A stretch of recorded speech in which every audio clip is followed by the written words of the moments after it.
সালাতে দোয়া কবুল হয়। সালাতে দোয়া কবুলের তিন জায়গা। একটা হচ্ছে তাকবীরে তাহরিমার পরে আমরা সানা পড়ি না, আমরা তো একটা পড়ি। আল্লাহর হাবিব সুন্নাহ এবং নফল নামাজে আরো পড়তেন সানা, ওই দোয়া কবুল হয়। দুই নম্বর জায়গা সালাতে সেজদায় পড়ে দোয়া করলে কবুল হয়। আকরাবু মা ইয়াকুনুল আবদু মির রাব্বিহি ওয়া হুয়া সাজিদ ফাকসিরু ফীহি দুআ। বান্দা যখন সেজদায় লুটিয়ে পড়ে, বান্দা আল্লাহর সবচেয়ে কাছে চলে যায়। তা কিন্তু বিশ্বনবী বলে, সেজদাটা তোমার রবের কুদরতি পায়ের উপরে পড়েছে। সেজদায় পড়ে দোয়া করেন।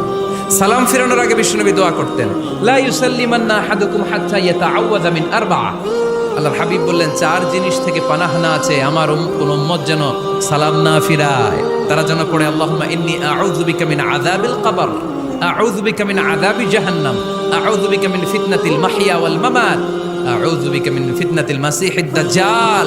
আল্লাহ কবরের আযাব থেকে বাঁচাও, আল্লাহ জাহান্নামের আগুন থেকে বাঁচাও, আল্লাহ জীবন মরণ